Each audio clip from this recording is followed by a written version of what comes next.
नमस्कार दोस्तों, आपका आपके YouTube channel IGNOU notes for you में हार्दिक स्वागत है।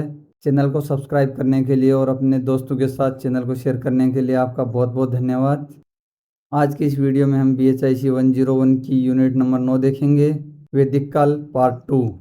ये वैदिक काल पार्ट 1 हमने पहले देख लिया था, ये पार्ट 2 है, यानी उत्तर वैदिक काल 2। इसमें आज की वीडियो में हम सबसे पहले प्रस्तावना पढ़ेंगे, उसका स्रोत देखेंगे। स्रोत में कौन कौन से हैं? साहित्यिक स्रोत हैं, पुरातात्विक साक्ष्य हैं, लोहा तकनीकी तथा इसका प्रभाव उत्तर वैदिक काल में क्या पड़ा, अर्थव्यवस्था की प्रकृति कैसी थी, पशुपालक जीवन के महत्व में कमी आई थी, कृषि प्रधान हो गया था समाज, अनुष्ठानों के कार्यों में क्या क्या परिवर्तन हुआ था वो देखेंगे। भूमि का बढ़ता महत्व है, भूमि का महत्व बढ़ गया था उसको देखेंगे। राजनीतिक व्यवस्था और समाज के बारे में देखेंगे। उसके बाद राजनीतिक व्यवस्था समाज अलग अलग पढ़ेंगे इनको। उसका धर्म के बारे में देखेंगे, किस प्रकार का धर्म का चलन था। प्रस्तावना, अभी हम 1000 BC से 600 BC के मध्य के समय का अध्ययन करेंगे। इस युग में वैदिक कबीले सब सिंधु क्षेत्र से गंगा की ऊपरी घाटी तथा उसके आसपास के क्षेत्र में फैल गए थे। ये आप देख सकते हैं, सब सिंधु का इलाका है और ये गंगा घाटी है, यहाँ तक फैल गए थे। परिवर्तन के इस काल में आर्यों की सामाजिक, राजनीतिक, आर्थिक और धार्मिक व्यवस्था में कई परिवर्तन आए हैं। इस वीडियो में हम इन परिवर्तनों के बारे में देखेंगे। साहित्यिक स्रोत, अभी देखेंगे साहित्यिक स्रोत कौन से हैं। पहले वीडियो में भी हमने ये सारी चीज़ें देखी थी, लेकिन इस वीडियो में उनका दूसरा पार्ट देख रहे हैं हम। पहले वीडियो में हमने ऋग्वेद संहिता के पार्ट 2 से लेकर 7 तक के बारे में पढ़ा था। अभी हम ऋग्वेद संहिता के पहला, 8वां, 9वां और 10वां मंडल के बारे में पढ़ेंगे। साम, यजुर और अथर्ववेद संहिता इस काल के मुख्य साहित्यिक स्रोत थे। सामवेद संहिता में प्रार्थना और श्लोकों की पुस्तक है जो ऋग्वेद पर आधारित है। इनको उपासना, धार्मिक अनुष्ठानों के अवसर पर स्पष्ट तथा लयबद्ध गाने के लिए संकलित किया गया है। यजुर्वेद यज्ञ संबंधी अनुष्ठानों को स्पष्ट करता है और इसमें स्तुति गीतों का भी संग्रह है। इस संहिता में संकलित अनुष्ठानिक एवं स्तुति गीत इस युग की सामाजिक राजनीतिक स्थिति पर प्रकाश डालते हैं। अथर्ववेद इस काल की लोक परंपराओं का संकलन है तथा वह लोकप्रिय धर्म का प्रतिनिधित्व करता है। सामान्य जनता की सामाजिक एवं धार्मिक परिस्थितियों को जानने के लिए यह एक अच्छा वैदिक कालीन स्रोत है। साहित्यिक स्रोत में आगे और कौन से हैं? अन्य ग्रंथ, जिनमें ब्राह्मण ग्रंथ में वैदिक संहिताओं पर टीका टिप्पणियां हैं। यह अनुष्ठानों के सामाजिक एवं धार्मिक पक्षों को भी उजागर करता है। ये ब्राह्मण ग्रंथ आप देख सकते हैं। रामायण और महाभारत, संस्कृत में लिखे गए रामायण और महाभारत दोनों काव्यों से प्रारंभिक भारतीय समाज के बारे में जानकारी मिलती है। अन्य महाकाव्यों में भी जानकारी मिलती है। यह अधिकांशतः उत्तर वैदिक काल से संबंधित हैं। इस काल का मुख्य केंद्र बिंदु ऊपरी गंगा और मध्य गंगा की घाटियां हैं। अभी देखेंगे पुरातात्विक स्रोत। अभी तक हमने साहित्यिक स्रोत देख लिया था, पुरातात्विक स्रोत क्या क्या मिले हैं। पश्चिमी उत्तर प्रदेश, हरियाणा और राजस्थान के क्षेत्रों के खेतिहर समूह एक विशेष प्रकार की मिट्टी के बर्तनों का प्रयोग करते थे जिन्हें चित्रित धूसर मर्तबांड यानी PGW कहा जाता था। आप ये देख सकते हैं, चित्रित भी है, धूसर यानी ग्रे कलर के हैं, PGW इनको बोलते हैं। विशेष प्रकार के मिट्टी बर्तन किसी विशेष प्रजाति अथवा समूह से संबंध नहीं किए जा सकते। अगर कोई विशेष प्रकार के मिट्टी के बर्तन है तो ये नहीं बोल सकते कि ये केवल इसी जाति के हैं। अब तक ऊपरी गंगा में 700 से अधिक चित्रित धूसर मर्तबांड के स्थलों की खुदाई हुई है। यह स्थल भावलपुर के घग्गर नदी के सूखे क्षेत्रों, सिंधु एवं गंगा के तराई वाले क्षेत्रों, गंगा जमुना दोआब में फैले हुए हैं। अंतरजी खेड़ा, अहिछत्तर, नोए, हस्तिनापुर, कुरुक्षेत्र, भगवानपुरा और जखेड़ा चित्रित धूसर मर्दबान संस्कृति के प्रमुख स्थल हैं। आप इसमें देख सकते हैं, ये हस्तिनापुर, अहिछत्तर, जखेड़ा, ठीक है, नोहे, सारी चीज़ें इसमें देख सकते हैं। पुरातात्विक स्रोत में आगे हम देखेंगे दक्षिण राजस्थान की बनास संस्कृति का विस्तार संभवतः गंगा घाटी में 800 BC तक हो चुका था। इस तरह काले एवं लाल मर्तबांडों का प्रयोग करने वाले लोगों को उत्तर वैदिक संस्कृति के साथ जोड़ा जा सकता है। ये आप देख सकते हैं, BRW, ब्लैक रेड वेयर यानी ब्लैक पोर्शन है और रेड पोर्शन है। ये अंदर से ब्लैक होते थे, उल्टा करके पकाया जाता था इनको। वैदिक साहित्य के अनुसार आर्यों का प्रसार पूर्व दिशा की ओर हुआ, परंतु पुरातात्विक स्रोत वैदिक आर्यों के पूर्व दिशा में फैलने को सिद्ध नहीं करते हैं। पुरातात्विक साक्ष्यों में पूर्व दिशा में फैलने वाली किसी भी संस्कृति के साक्ष्य उपलब्ध नहीं है। वैदिक साहित्य बोलते हैं कि आर्य पूर्व की ओर फैले थे, लेकिन पुरातात्विक साक्ष्यों में ऐसा कोई सबूत नहीं मिला है अभी तक। हालांकि साहित्यिक स्रोत से इंगित उत्तर वैदिक समाज और पुरातात्विक साक्ष्यों से इंगित समाज दोनों में लोहे के प्रयोग के आरंभ का पता चलता है। चित्रित धूसर मर्तबान क्षेत्रों में लोहे की चीजें सामान्यतः प्रचलित थी। अंतर्जी खेड़ा नौ है जो और जोधपुर से प्राप्त वस्तुओं की कार्बन 14 पद्धति से निकाली गई तिथियां बताती हैं कि लौह धातु का गंगा के मैदानों में 1000 बीसी से 800 बीसी के बीच प्रचलन शुरू हो गया था। लोहे का उत्तर प्रदेश, हिमाचल, पंजाब तथा बाद में दक्षिण बिहार में दोहन किया जाने लगा था। यह एक स्थानीय प्रक्रिया थी। ऋग्वेद में वर्णित आय शब्द लोहे के अर्थ से हो सकता है, परंतु पुरातात्विक खोजों के आधार पर लोहे का प्रयोग उत्तर वैदिक काल में मिलता है। ऋग्वेद काल पूर्व वैदिक काल का ग्रंथ है, उसमें भी आय शब्द है, लेकिन पुरातात्विक साक्ष्य बोलते हैं कि लोहे का प्रयोग तो उत्तर वैदिक काल में हुआ था। यजुर्वेद में आयस को श्याम आयस लिखा गया है और ब्राह्मण ग्रंथों में लोहे को कर्षण आयस के नाम से पुकारा गया है। हाल ही के उत्खनन से पता चला है कि दक्षिण भारत के महापाषाणी लोग लोहे के प्रयोग से अच्छी तरह से परिचित थे, इसलिए अब हम प्रवासी आर्यों को भारत में प्रयोग प्रारंभ करने का श्रेय नहीं दे सकते। लोहे तकनीकी तथा इसका प्रभाव। स्थायी रूप से खेती करने के लिए वनों एवं गंगा के दोआब को साफ करने के लिए लोहे की कुल्हाड़ियों का प्रयोग किया गया था। लोहे के नोक वाले हल एवं कुदाल ने कृषि यंत्रों की क्षमता को बढ़ाया, जिससे कृषि कार्यों में फैलाव हुआ। लोहे के प्रयोग ने कृषि अर्थव्यवस्था को और विकसित करने में विशेष योगदान दिया। फिर भी उत्तर वैदिक काल कृषि और लोहे के प्रयोग से पूर्णतः विकसित नहीं हुआ था। जीविकोपार्जन के कार्यों में लोहे का विशेष प्रयोग शुरू नहीं हुआ था। अहि क्षेत्र की खुदाई में मुख्य रूप से नुकीले लोहे के तीर, नुकीले भाले आदि हथियार प्राप्त हुए हैं। उत्खनन में हंसिया, कुदाल एवं कुल्हाड़ी बहुत कम संख्या में प्राप्त हुए हैं। जखेड़ा से हल का एक फाल प्राप्त हुआ है। ऐसा लगता है कि लोहे का प्रयोग केवल हथियार बनाने तक ही सीमित था, दैनिक जीवन में लोहे का उपयोग नहीं करते थे। लोहे के नुकीले हथियारों तथा घोड़े वाले रथ ने सैनिक कार्यों में भूमिका अदा की एवं इस युग में सैनिक कार्यों में इनका खूब प्रयोग होने लगा। इनकी चर्चा महाभारत में विस्तृत रूप से हुई है। अर्थव्यवस्था की प्रकृति। गंगा यमुना दोआब एवं मध्य गंगा घाटी में उत्तर वैदिक काल में कृषि का विकास संभव हुआ, हालांकि पशुपालन का महत्व बना रहा। यह फोटो सिर्फ प्रतीकात्मक लगाई है कि कृषि का विकास हो गया था। आपको याद रहने के लिए कृषि पर आधारित स्थायी जीवन प्रारंभ हो गया और लोग खाने में चावल का प्रयोग करने लग गए थे। चित्रित दूसर मर्दबान संस्कृति तथा बनास संस्कृति के खुदाई किए गए स्थलों से जले हुए चावल के दाने मिले हैं, जो एवं चावल की खेती की जाने लगी थी।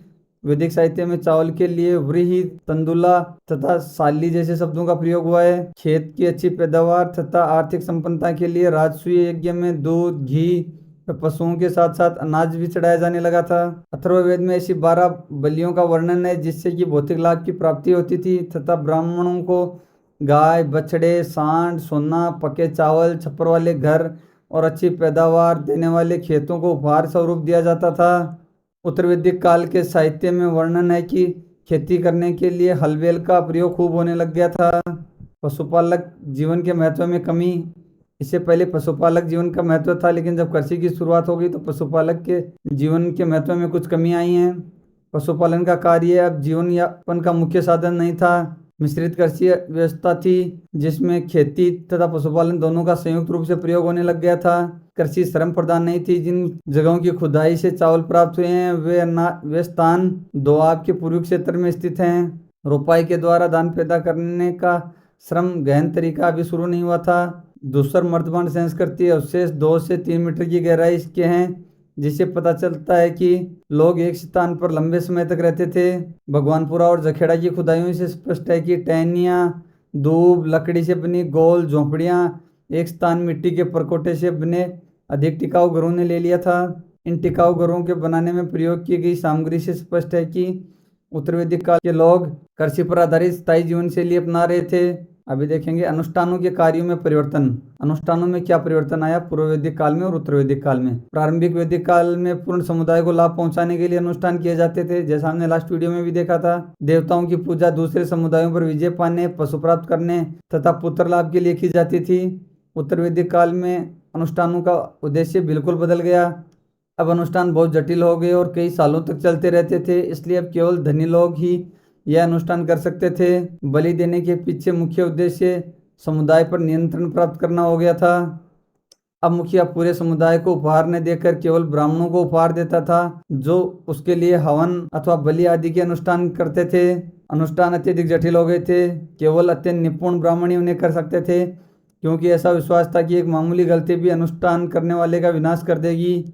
ऐसा भी विश्वास था कि बलि देने से मुखिया या समुदाय के प्रमुख को महामानवीय शक्तियां प्राप्त होंगी, वह समुदाय में उच्च स्थान प्राप्त कर लेगा। इस कार्य के लिए मुखिया अपनी साधन संपत्ति का एक बड़ा भाग ब्राह्मण पुरोहित को देता था। इस प्रकार अनुष्ठान मुखिया के लिए भौतिक और आध्यात्मिक प्रभुता स्थापित करने का साधन बन गए थे। भूमि का बढ़ता महत्व है। जमीन की जुताई पारिवारिक श्रम, घरेलू नौकरों और दासों की मदद से की जाती थी। इस युग में पहले भूमि का अस्तित्व पूरे समुदाय या विश्व के पास होता था, परंतु जब भूमि पर परिवार का स्वामित्व हुआ, इससे परिवार का मुखिया या गृहपति धनी हो गया। वैश्य, जो मूलतः विश्व से बना है, समाज में उत्पादक वर्ग था। क्षेत्रीय तथा ब्राह्मण उत्पादन के कार्यों में सीधी हिस्सेदारी नहीं लेते थे और इनके जीवन यापन के लिए खाद्यान्नों व संपत्ति का उत्पादन वैश्य ही करते थे। वैश्य जो भूमि कर या अन्य खाद्य सामग्री क्षत्रियों को देते थे, उसके बदले में क्षत्रिय उनकी भूमि की रक्षा करते थे। ब्राह्मणों को वैश्य जो दान दक्षिणा देते थे, उसके बदले में ब्राह्मण उनके जीवन में नैतिक उत्थान के लिए कार्य करते थे। भूमि को बेचने या क्रय करने की कोई प्रथा नहीं थी। पृथ्वी द्वारा विश्वकर्मा भौमन नाम शासक की इस बात के लिए निंदा की गई है कि उसने भूमि का अनुदान देने की कोशिश की थी। राजनीतिक व्यवस्था और समाज। पशुपालन से मिश्रित कृषि की ओर संक्रमण तथा उत्तर वैदिक राजनीति तथा संरक्षण के चरित्र पर व्यापक प्रभाव पड़ा। परिवर्तन की मुख्य धाराएं थी। प्रारंभिक वैदिक समाज की कबीलाई संस्था का स्थान क्षेत्रीय पहचान ने ले लिया था। इसके फलस्वरूप मुखिया की प्रकृति में भी परिवर्तन हुआ। सामाजिक ढांचा, जो प्रारंभिक वैदिक काल में कबीलाई संबंधों पर आधारित समानतावादी था, अब काफी जटिल हो गया था। समाज असमानता पर आधारित था तथा समाज में कुछ समूह उच्च समझे जाते थे और कुछ निम्न समझे जाते थे, जैसे ब्राह्मण, क्षत्रिय, वैश्य और शूद्र। एक कबीला कई समूह में बंट गया था। अभी देखेंगे राजनीतिक व्यवस्था। उत्तर वैदिक काल के साहित्य में राष्ट्र शब्द का प्रयोग होने लगा था, परंतु इस शब्द को अभी तक उस अर्थ में परिभाषित नहीं किया गया था जिससे यह एक निश्चित क्षेत्र में राज्य का घोषक हो। कौरव कबीले का उदय वैदिक काल के दो बड़े कबीलों भरत और पुरु के संयुक्त होने पर हुआ। इनका अधिकार गंगा यमुना दोआब के ऊपरी भूभाग पर था। पांचाल कबीला उन लोगों को कहा गया जिनका अधिकतर प्रभाव दोआब के मध्य भूभाग पर था और पांचाल देश के नाम से जाना जाता था। पुरु तथा पांचाल कबीलों का एक दूसरे से विलय हो जाने के कारण उनका अधिकार गंगा यमुना दोआब के ऊपरी मध्य भूभाग पर हो गया था। कबीलों के मुखिया और योद्धा। जब कबीले किसी क्षेत्र विशेष से संबंधित हो गए तो कबीलों के मुखिया के पद कार्यशैली में भी परिवर्तन हुआ। राजन या मुखिया अब केवल पशुओं की लूट में सम्मिलित नहीं होता था, बल्कि वह उस क्षेत्र का रक्षक बन गया था। अब ये बोलते हैं, हम राजा जी आपके। ये फोटो इसीलिए लगाई है कि आपको याद रहे कि ये कबीले के मुखिया थे। राजन ने जिसको ऋग्वैदिक काल से उस वंशीय परंपरा का पात्र समझा जाता था, वह क्षत्रिय में बदल गया था। क्षत्रिय शब्द साहित्यिक अर्थ है राज्य या क्षेत्र पर अधिकार होना। विश्व या जनता को क्षत्रियों को एक कर देना होता था, जिसके बदले में क्षत्रिय जनता की रक्षा करते थे और विश्व धीरे धीरे क्षत्रिय वर्ग के अधीन बन गए। भूमि कर तथा बलि अब इच्छा अनुसार देने वाले उपहार नहीं थे, बल्कि अब नियमित कर व नजराना देने वाली प्रथाओं का उदय हो गया था। कबीलाई सभाएं। क्षेत्रीय तथा योद्धा वर्ग की स्थिति में परिवर्तन के कारण कबीलाई सभाओं के चरित्र में भी परिवर्तन हुआ। समिति की अपेक्षा सभाएं इस समय अधिक शक्तिशाली हो गई थी। सभा राजा को उसके कर्तव्य पालन में सहायता करती थी। राजा या मुखिया का पद जन्म पर आधारित नहीं था, परंतु राजा का चुनाव केवल क्षेत्रीय वर्ग में से ही होता था। कबीलाई संघर्ष। कबीले की लड़ाइयाँ अब पालतू पशुओं के छुटपुट झगड़े नहीं रह गई थी, बल्कि भूमि पर आधिपत्य स्थापित करने के लिए थी। लोहे के हथियार और घोड़ों द्वारा चलने वाले हल्के रथों ने युद्धों के कौशल को बढ़ावा दिया। महाभारत में कबीले के आंतरिक युद्ध को कुरुवंश के कौरव और पांडव के बीच दिखाया गया है। राजा की वैधता। राजा राजतिलक के समय होने वाले अनुष्ठानों के माध्यम से अपने प्रभुत्व के लिए आम लोगों की सहमति प्राप्त करता था। ऋग्वैदिक काल में अश्वमेध यज्ञ का आयोजन छोटे स्तर पर ही होता था, लेकिन इस काल में इसका आयोजन दूसरे स्थानों पर अधिकार करने और दूसरे स्थानों पर शासक की वैधता स्थापित करने के लिए किया जाता था। राजा की वैधता उसकी संप्रभुता व शक्ति को स्थापित करने के लिए राजसूय, अश्वमेध और वाजपेयी जैसे अनुष्ठानिक यज्ञों का आयोजन विशाल स्तर पर किया जाने लगा था। उदाहरण के लिए राजसूय यज्ञ के बाद आयोजक राजा सम्राट घोषित कर दिया जाता था। राजा को सम्राट बना देते थे।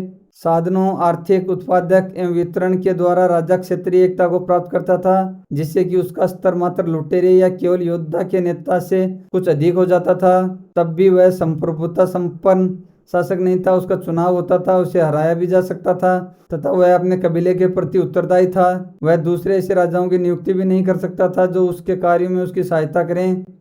पुरोहित, ये पंडित जी हैं, आप फोटो देख सकते हैं। राजन्य के बढ़ते हुए महत्व ने ब्राह्मण के महत्व को भी बढ़ा दिया, क्योंकि वे अनुष्ठानों द्वारा राजा के पद को वैधता प्रदान करते थे। ऐसे अवसर पर दान दक्षिणा द्वारा धन संपत्ति बांटा जाना मुख्य रूप से क्षत्रिय यजमान द्वारा ब्राह्मण पुरोहित को देना था। बड़े स्तर पर पवित्र अनुष्ठान करना यह दिखाता है कि राजा अपने पद पर बहुत सुरक्षित नहीं पाता था, शासन करने की अपनी योग्यता ऐसे अनुष्ठानों द्वारा दिखाना चाहता था।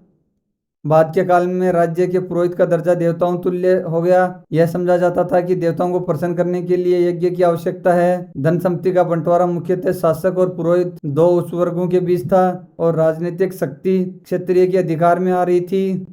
समाज की रचना अब असमानता पर आधारित थी।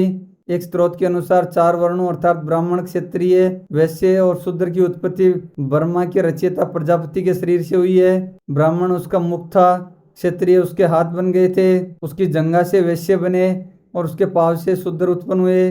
ब्राह्मण की तुलना सिर या मुख से की गई है, जबकि शूद्र की तुलना पांव से की गई है। ब्राह्मण सर्वोच्च समझे गए क्योंकि ऐसा माना गया कि समाज का देवताओं से संपर्क केवल उनके द्वारा ही स्थापित कर सकते हैं। वर्ण की अवधारणा की विशेषताएं। जन्म के आधार पर सामाजिक स्तर थे। वर्णों का श्रेणीबद्ध तरीके से गठन ब्राह्मण, क्षत्रिय, वैश्य और शूद्र, जिनमें ब्राह्मण समाज में सबसे उच्च और शूद्र सबसे निम्न स्थान पर थे। अंतर्विवाह, विवाह और अनुष्ठानों की पवित्रता के नियम थे। समाज का विभाजन व्यवसाय के आधार पर था। समाज में अभी काफी लचीलापन था, जिसमें किसी का व्यवसाय जन्म पर आधारित नहीं होता था। जो व्यक्ति जो काम करता था उसी के हिसाब से उसका वर्ण निर्धारित होता था। वर्ण व्यवस्था में गैर क्षत्रिय लोग भी क्षत्रिय हो सकते थे और शासक भी। उदाहरण के लिए नंद और मौर्य आप देख सकते हैं। चंद्रगुप्त मौर्य और नंद साम्राज्य के संस्थापक महापद्म नंद, ये क्षत्रिय नहीं थे, फिर भी उन्होंने राज्य स्थापित किया और क्षत्रिय बन गए और शासन भी किया। नहीं, ब्राह्मणों को राजनीतिक सर्वोच्चता स्थापित करने से वंचित किया गया। जैसे शुंग राजा ब्राह्मण थे, फिर भी उन्होंने क्षत्रिय की तरह राजा बन गए और शासक। तो ऐसा समाज में कुछ नहीं था। वर्णों की अवधारणा। उत्तर वैदिक काल में भौगोलिक के अंदर परिवर्तन के साथ वैदिक लोगों का सामना बहुत से गैर वैदिक कबीलों के साथ हुआ। इनके साथ लंबे आदान प्रदान के बाद एक मिलाजुला समाज अस्तित्व में आया। कम से कम अथर्ववेद में कई गैर वैदिक धार्मिक परंपराओं का चित्रण है, जिसे पुरोहितों द्वारा स्वीकार किया गया था। यहाँ पर विवाह के कठोर नियमों को लागू करने का उद्देश्य अंतर्विवाह के द्वारा कबीले की पवित्रता को बनाए रखना था। क्षत्रियों तथा ब्राह्मण का महत्व समाज में बढ़ गया था। उत्तर वैदिक काल में वर्णों की अवधारणा अल्प विकसित थी। उदाहरणतः अस्पृश्यता की अवधारणा अनुपस्थित थी। इस समय में गोत्र, साहित्यकार गौशाला, गोत्र की संस्था का भी उदय हुआ था। कबीलाई अंतर्विवाह, कबीले के अंदर विवाह के विरुद्ध लोग अगोस्त्रीय विवाह यानी गोत्र के बाहर विवाह करते थे। गोत्र ने एक समान पूर्वज के वंशक्रम को महत्व दिया और इसी कारण एक ही गोत्र के लड़के लड़कियों का आपस में विवाह नहीं होता था, आज भी नहीं होता है। परिवार। इस काल में पितृसत्तात्मक परिवार अच्छी तरह से स्थापित था तथा गृहपति को एक विशेष स्थान प्राप्त था। भूमि पर स्वामित्व का अधिकार परंपरागत प्रयोग के आधार पर था तथा भूमि के सामुदायिक स्वामित्व को भी सुरक्षित रखा गया था। यज्ञों का संपन्न कराना गृहपति का कार्य था, जिससे कि उनको विशेष दर्जा मिलता और उनके धन में से कुछ भाग ब्राह्मणों को भी दिया जाता था। कुछ महिलाओं को दार्शनिक का दर्जा प्राप्त हुआ तथा रानियां राज तिलक के अनुष्ठानों के अवसर पर पुरुषों के साथ उपस्थित रहती थी। महिलाएं पुरुषों की सहायक थी, पर नीति निर्धारण में उनका कोई योगदान नहीं होता था। जीवन के 3 चरण, जीवन के 3 आश्रम, ब्रह्मचर्य, विद्यार्थी जीवन, गृहस्थाश्रम, घरेलू जीवन। वानप्रस्थ आश्रम, घरेलू जीवन का परित्याग कर वन में विनाश करना। संभवतः चतुर्थ संन्यास आश्रम, अनिवार्य रूप से सांसारिक जीवन को छोड़ देना था, जिसके विषय में हमें उपनिषदों के लेखन के समय तक कोई जानकारी नहीं थी, यह बाद में आया है। चौथा आश्रम धर्म। इस समय के ग्रंथ 2 विभिन्न धार्मिक परंपराओं की ओर इशारा करते हैं। वैदिक, जिनका वर्णन साम और यजुर्वेद संहिताओं तथा ब्राह्मण ग्रंथों में हुआ है। गैर वैदिक या शायद लोक परंपरा, जिसको विस्तृत रूप से अथर्ववेद में संकलित किया गया है। यजुर्वेद संहिता और ब्राह्मण ग्रंथों में इस काल के बलिदान विषयक धर्म का संकलन है। सार्वजनिक बलि अर्थात राजसूय, वाजपेयी व अश्वमेध यज्ञों का आयोजन विशाल स्तर पर होने लगा, जिसमें पूरा समुदाय भाग लेता है। राजसूय तथा वाजपेयी यज्ञों के समय अनेक कृषि अनुष्ठान किए जाते थे। पुरोहितवाद। अभी पुरोहित जी बदल गए। पहले आपने देखा था पुरोहित कैसे थे, अब पुरोहित जी चश्मा वश्मा लगा के स्पेशल हो गए। पुरोहितवाद की एक नई पद्धति का उदय हुआ, क्योंकि यज्ञों के संपादन में बहुत सी जटिलताएं आ गई। फिर चाहे वह सार्वजनिक यज्ञ हो या फिर व्यक्तिगत, इस प्रकार यज्ञोपासना करने के लिए पुजारियों का एक वर्ग विशेषज्ञ हो गया था। यहाँ तक कि एक ही यज्ञ के दौरान कई विभिन्न चरण पूरा करने के लिए अलग अलग पुरोहितों की आवश्यकता होती थी। बलि यज्ञों को संपन्न कराने के लिए विधि तथा नियमों को रचा गया था। वैदिक बलि यज्ञों का तात्पर्य नहीं था कि खाद्य सामग्री को अग्नि को भेंट चढ़ाकर साधारण तरीके से उनको संपन्न किया जा सके। भेंट चढ़ाने व बलि देने के तरीकों में संरक्षक या यजमान की आवश्यकता के अनुसार अंतर किया जाता था। अब बलि यज्ञ आध्यात्मिक प्रकृति से भरपूर थे और प्रत्येक अनुष्ठान किसी अदृश्य शक्ति के द्वारा संपन्न किया जाने लगा था। उत्तरवैदिक काल के देवता। प्रारंभिक वैदिक काल के दो महत्वपूर्ण देवता इंद्र तथा अग्नि का महत्व कम हो गया था। अब इंद्र देवता और अग्नि देवता का महत्व कम हुआ गया था। प्रजापति या सृष्टा अधिक महत्वपूर्ण हो गए थे। आप देख सकते हैं प्रजापति। रुद्र जो ऋग्वेद में एक छोटा देवता था, अब एक महत्वपूर्ण देवता हो गया। ये रुद्र देवता है। तथा विष्णु को भी सृष्टि के रचयिता या रक्षक समझा जाने लगा था। पुष्ण जो पहले पालतू पशुओं की रक्षा करता था, अब शूद्रों का देवता हो गया था। प्रारंभिक वैदिक देवता जो प्राकृतिक विशेषताओं के प्रतीक थे, इनके गुणों को धीरे धीरे त्याग दिया गया और प्राकृतिक तत्वों को देवता के रूप में देखना कम हो गया था। उत्तर वैदिक काल के श्लोकों में वर्णित होने वाले विशेष देवताओं में प्राकृतिक तत्वों को ढूंढ पाना मुश्किल हो गया था। लोक परंपरा। अथर्ववेद लोक परंपराओं से संबंधित सूचनाओं का विशाल भंडार है। इसकी विषय वस्तु मानव जीवन के प्रत्येक हिस्से का वर्णन करती है। इसके सुख निम्न बातों का वर्णन करते हैं: रोग का प्रतिकार, स्वास्थ्य के लिए प्रार्थना, घर तथा संतान की संपन्नता के लिए मन्नत, पालतू पशु और खेत, सौहार्दता बनाने के लिए मन्नत, प्रेम और विवाह या विरोध तथा ईर्ष्या आदि से संबंधित मंत्र। इस प्रकार इसमें उस समय के व्याप्त अंधविश्वास तथा विश्वासों का संकलन है। अथर्व शब्द एक मायावी सूत्र की ओर इशारा करता है। अथर्व पुरोहित इस धर्म को आधिकारिक रूप से संपन्न करते थे। वैदिक देवताओं की स्तुति की जाती थी, लेकिन जिस कारण से इनकी स्तुति की जाती थी वे कारण बहुत छोटे और व्यक्तिगत होते थे। बहुत सारे देवता, राक्षस तथा पिशाच, कुछ अपकारी और परोपकारी, सबकी स्तुति सौभाग्य प्राप्त करने तथा मित्रों का लाभ तथा दुश्मनों का सर्वनाश करने के लिए होता था। बहुत से मंत्र तथा स्तुतियां परिवार से संबंधित थी और आम आदमी के दैनिक जीवन के नजदीक थी। इंद्र को घर को लूटने वालों, नागों और असुरों को मारने वाला कहा गया है। सावित्री को याद वहां किया जाता था जहां पर नया घर बन सके। पुष्ण की पूजा स्वार्थ प्राप्त करने तथा बच्चों को सुरक्षित जन्म के लिए की जाती थी, जबकि सूर्य भूत प्रेत को भगाता था। इस युग के अंत में ब्राह्मणों के विरुद्ध एक कड़ी प्रतिक्रिया हुई है। अनुष्ठानिक कार्यक्रमों व बलि के रूप में किए जाने वाले निरर्थक खर्च का विरोध किया गया तथा आत्मिक ज्ञान पर बल दिया गया।